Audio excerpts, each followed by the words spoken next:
Shalom, selamat sahabat, saudara-saudara, umat Tuhan dimanapun saudara berada, khususnya untuk umat-umat Tuhan yang berada di Jemaat Asem Bagus, Jemaat Banyuwangi, dan cabang sekolah Sahabat Muncar. Walaupun pada hari Sabat ini kita masih belum bisa untuk berbakti bersama-sama di gereja, tetapi biarlah saudara, meskipun kita berada di rumah kita masing-masing, kita boleh berbakti untuk memuji, memuliakan nama Tuhan. Saudaraku sekalian, pada hari Sabat ini saya ingin berbicara mengenai suatu hal yang kira-kira bisa dapat membuat umat-umat Tuhan agar dapat mempersiapkan diri kita untuk menanti kedatangan Yesus yang kedua kali. Saudaraku sekalian, kita tahu bagaimana saat ini dunia yang kita rasakan saat ini, saudara, semakin sulit, semakin susah. Dan begitu banyak sekali saudaraku sekalian tanda-tanda yang sudah disebutkan di dalam Alkitab. Bahkan Alkitab saudaraku sekalian sebanyak 1518 kali menyebutkan tanda-tanda akhir zaman, tanda-tanda sebelum kedatangan Yesus yang kedua kali. Saudaraku sekalian, salah satu tandanya saudara adalah ilmu pengetahuan yang semakin mulai bertambah saudara.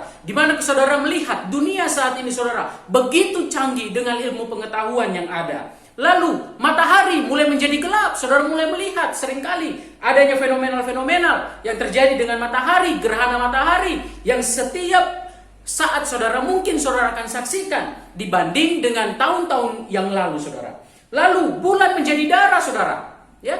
Dan bintang-bintang mulai berjatuhan. Saudaraku sekalian, tanda-tanda di langit sudah mulai bermunculan. Dan saudaraku sekalian, spiritisme saudara yang semakin banyak saat ini memasuki akan dunia kita saudara, kepercayaan terhadap spiritisme. Bahkan saudara, di mana ketika negara kita saat ini yang mengalami akan wabah COVID-19 atau virus corona saudara, banyak orang yang bertanya kepada paranormal saudara, kapan wabah ini akan berakhir saudara? Lalu paranormal akan menjawab, oh kira-kira April, kira-kira Mei, kira-kira Juni, dan berbagai banyak saudara pendapat yang mereka katakan saudara.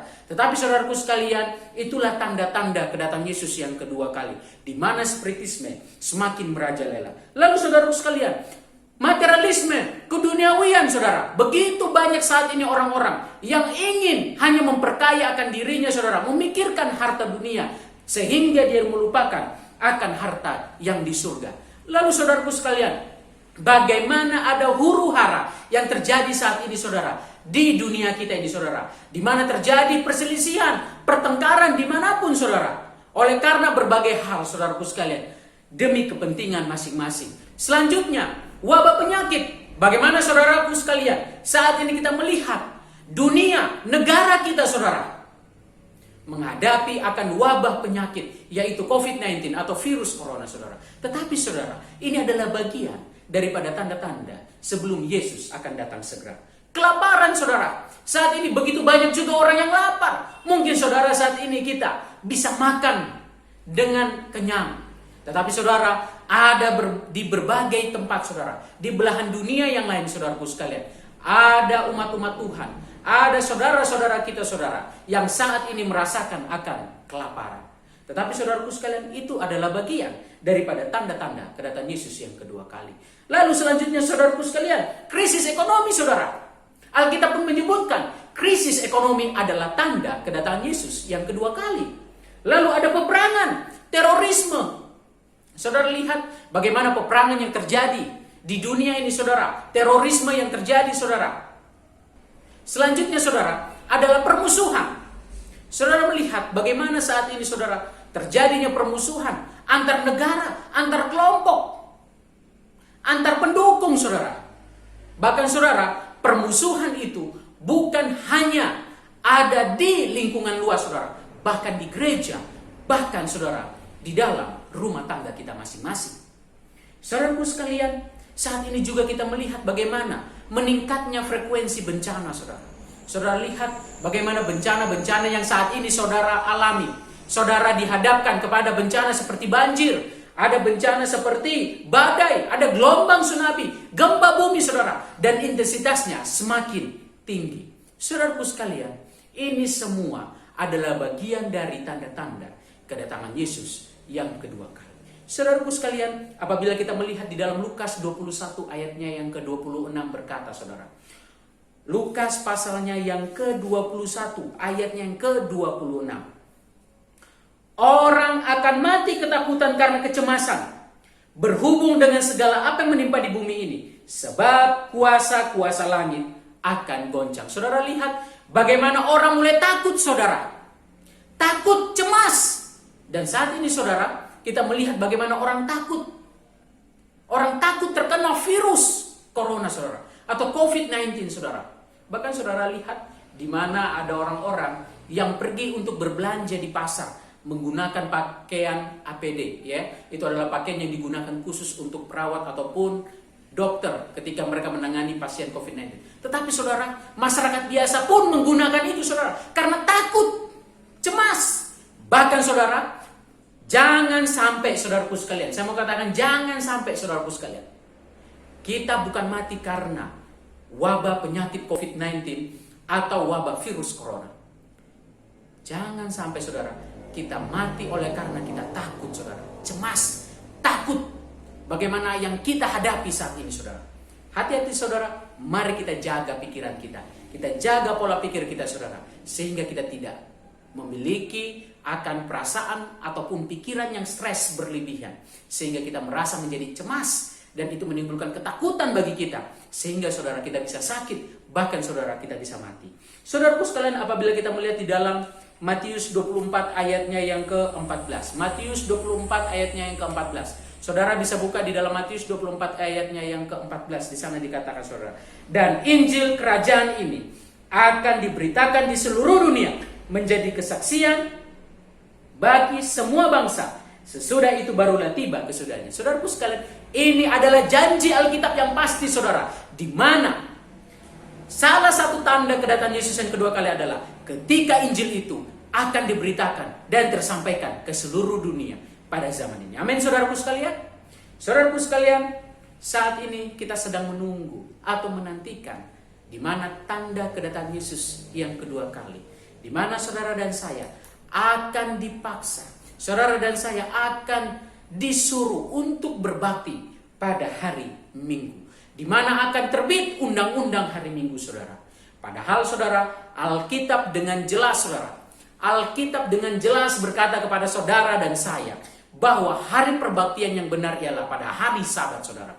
Tetapi saudara, jangan nanti saudara kaget, jangan saudara nanti rasa terheran apabila nanti ada undang-undang hari Minggu yang akan disampaikan, dikumandangkan agar saudara dan saya berbakti pada hari Minggu.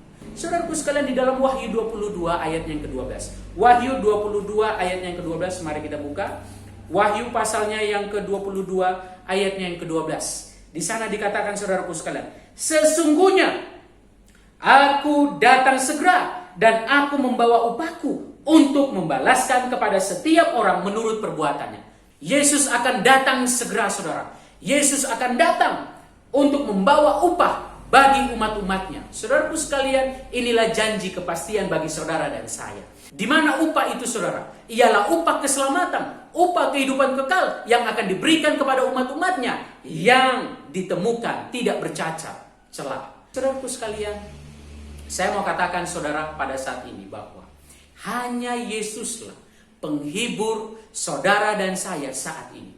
Ketika saudara dan saya saat ini mungkin merasa takut, merasa cemas dengan keadaan dunia yang ada saat ini, saudara. Tetapi saya mau katakan, saudara, hanyalah Yesus penghibur bagi kita semua. Saudaraku sekalian, apabila saudara membuka di dalam Matius 11 ayatnya yang ke-28.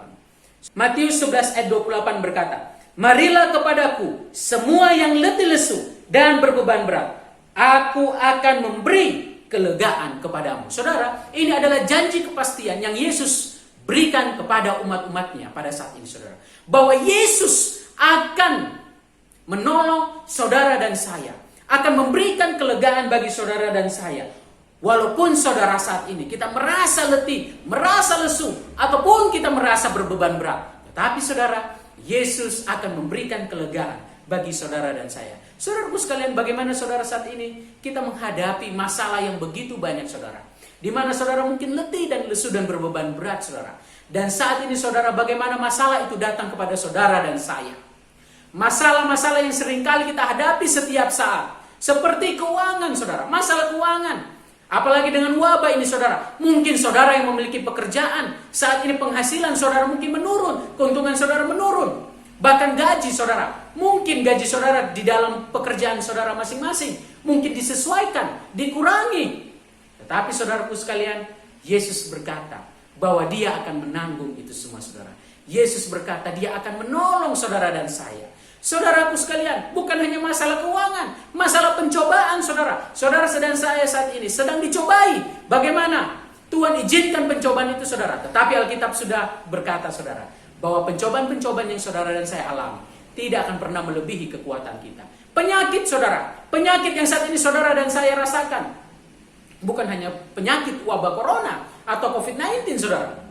Tetapi saudara, mungkin kita ada memiliki penyakit-penyakit yang lain saudara. Tetapi Yesus berkata bahwa saudaraku sekalian, ketika saudara dan saya datang ke hadirat Tuhan, maka dia akan menolong saudara dan saya. Duka cita. Bahkan saat ini saudara, ada orang yang berduka cita, mengalami kesedihan oleh karena ditinggal oleh saudara-saudara yang terkasih, yang telah beristirahat terlebih dahulu. Sedih oleh karena duka cita. Tapi Yesus berkata bahwa saudaraku sekalian, dia akan menolong saudara dan saya, memberikan kelegaan kepada saudara dan saya. Saudaraku sekalian, Yesus berkata, marilah kepadaku. Mari saudara, mari datang kepada Yesus, sehingga Yesus akan memberikan kelegaan kepada kita semua. Saudaraku sekalian, janji Yesus kepada kita ialah dia akan memberikan kelegaan kepada saudara dan saya. Kelegaan secara apa saudara? Kelegaan secara jasmani, kelegaan kepada jiwa kita saudara, dan kelegaan saudara karena mengampuni saudara dan saya dari setiap pergumulan dosa-dosa saya. Saudaraku sekalian, dia juga akan memberikan kelegaan saudara, menolong saudara dan saya untuk melepaskan akan dosa-dosa kesayangan saudara dan saya yang mungkin seringkali kita lakukan saudara. Saudara sekalian, Yesus berjanji akan memberikan kelegaan kepada saudara dan saya di dalam setiap masalah-masalah yang saudara hadapi saat ini. Saudaraku sekalian, suatu panggilan yang diberikan oleh Yesus kepada saudara dan saya. Panggilannya ialah, marilah kepadaku. Saudaraku sekalian, Yesus mengajak, marilah kepadaku. Datanglah kepada Yesus. Walaupun masalah kita begitu banyak saudara, marilah datang kepada Yesus. Kenapa saudara? Karena kembali lagi saya katakan saudara, hanya Yesus jawaban dari setiap pergumulan-pergumulan kita. Dan hanya Yesus saudara, dia adalah penghibur yang sejati, yang menghibur saudara dan saya dari setiap pergumulan-pergumulan yang ada di dunia ini.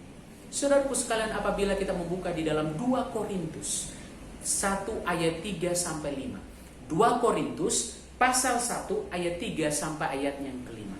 2 Korintus pasal 1 ayat 3 sampai ayat 5 berkata saudara, terpujilah Allah, Bapa Tuhan kita Yesus Kristus, Bapa yang penuh belas kasihan, dan Allah sumber segala penghiburan, yang menghibur kami dalam segala penderitaan kami, sehingga kami sanggup menghibur mereka yang berada dalam bermacam-macam penderitaan dengan penghiburan yang kami terima sendiri dari Allah. Sebab sama seperti kami mendapat bagian berlimpah-limpah dalam kesengsaraan Kristus, demikian pula oleh Kristus kami menerima penghiburan berlimpah-limpah. Saudara, 2 Korintus 1 ayat 3 sampai 5 berkata bahwa saudara, bahwa ini adalah janji bagi saudara dan saya, bahwa Yesus adalah sumber daripada penghiburan itu saudara. Hanya Yesus yang sanggup menghibur saudara dan saya. Meskipun banyak sekali saudara penderitaan-penderitaan yang saudara dan saya harus hadapi saat ini, tetapi hanya Yesus saudara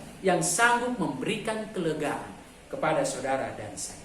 Saudaraku sekalian, di dalam Yohanes 14 ayatnya yang ke-16 sampai 18. Yohanes 14 ayat 16 sampai 14 berkata saudara, Aku akan meminta kepada Bapa, dan ia akan memberikan kepadamu seorang penolong lain, supaya ia menyertai kamu selama-lamanya, yaitu Roh kebenaran. Dunia tidak dapat menerima dia, sebab dunia tidak melihat dia dan tidak mengenal dia. Tetapi kamu mengenal dia, sebab ia menyertai kamu dan akan diam di dalam kamu. Aku tidak akan meninggalkan kamu sebagai yatim piatu. Aku datang kembali kepadamu. Saudaraku sekalian, ini adalah janji, kepastian yang Yesus berikan kepada saudara dan saya. Di mana saat ini saudara, ada roh kebenaran, Roh Kudus yang selalu hadir di dalam hati saudara dan saya. Di mana Roh Kudus itu, roh kebenaran itu saudara, dia selalu menyertai saudara, mengingatkan saudara apabila saudara jatuh di dalam dosa, apabila saudara mengalami pergumulan dosa. Dia mengingatkan saudara, dia menolong saudara untuk memampukan saudara menghadapi segala sesuatu. Saudara sekalian, Alkitab pun berkata bahwa saudara, dia tidak akan meninggalkan kamu sama seperti yatim piatu. Saudara, mungkin bagi saudara yang saat ini sudah merasakan bagaimana menjadi seorang yatim piatu, tidak memiliki lagi orang tua. Bahkan kedua orang tua sudah tidak ada lagi saat ini saudara. Tetapi saudaraku sekalian, Yesus berkata bahwa dialah yang akan menolong saudara dan saya. Saudaraku sekalian, kalau saudara membuka lagu Sion nomor 151, lagu Sion edisi lama, lagu Sion nomor 151, ataupun di lagu Sion edisi lengkap, lagu yang terbaru saudara, itu nomor 230. Maka saudara akan dapati di sana sebuah lagu yang berjudul Ajaiblah Yesus. Saudaraku sekalian, coba saudara perhatikan lirik daripada lagu ini. Ajaiblah Yesus juru selamatku, ajaiblah kepadaku, dilindungnya aku di celah batu, pancaran air hidupku. Saudaraku sekalian, ini suatu hal yang pasti yang Yesus berikan kepada saudara dan saya, di mana hanya Yesus yang ajaib, yang sanggup menolong saudara dan saya saat ini melalui Roh Kudus. Saat ini saudara dilindung bagaikan di celah batu itu saudara. Bahkan saudara, ketika saudara haus, saudara merasa panas, saudara akan dilegakan dengan air hidup itu. Dan saudaraku sekalian, dilindungnya aku di celah batu, yang naungi pasir daga, dilindungnya dalam kasih yang penuh, ditudung oleh tangannya, ditudung oleh tangannya. Saudaraku sekalian, mungkin saat ini kita mungkin merasa takut, merasa cemas oleh karena virus wabah COVID-19 yang saat ini saudara dan saya hadapi, virus corona.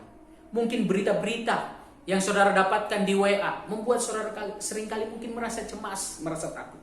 Tapi melalui lagu ini saudara, kita diingatkan kembali bahwa ajaiblah Yesus, ajaiblah engkau, dilindungnya aku di celah batu, pancaran air hidupku. Saudara, jangan pernah lagi kita takut, jangan pernah lagi kita ragukan akan kuasa Tuhan di dalam setiap kehidupan kita. Saat ini saya ingin mengajak saudara dan saya, mari kita jaga imun tubuh kita dengan cara menjaga pola hidup yang sehat. Dan bukan hanya menjaga kesehatan saudara, tetapi kita juga perlu menjaga iman kita, sehingga iman kita boleh terpelihara dengan baik, sehingga iman kerohanian kita akan bertumbuh meskipun kita saat ini sedang mengalami akan masalah yang terjadi di dunia ini, yaitu wabah penyakit COVID-19. Mari saudara, jaga imun kita, jaga iman kita saudara. Dan tentunya saudara, ketika kita serahkan itu semua di dalam tangan Tuhan, maka marilah kita aminkan semua itu di dalam nama Yesus. Biarlah Tuhan akan menyertai saudara dan saya di dalam setiap kehidupan kita, di dalam setiap pergumulan yang saudara dan saya hadapi. Apabila Yesus datang, maka saudara dan saya akan masuk di dalam kerajaan surga. Tuhan Yesus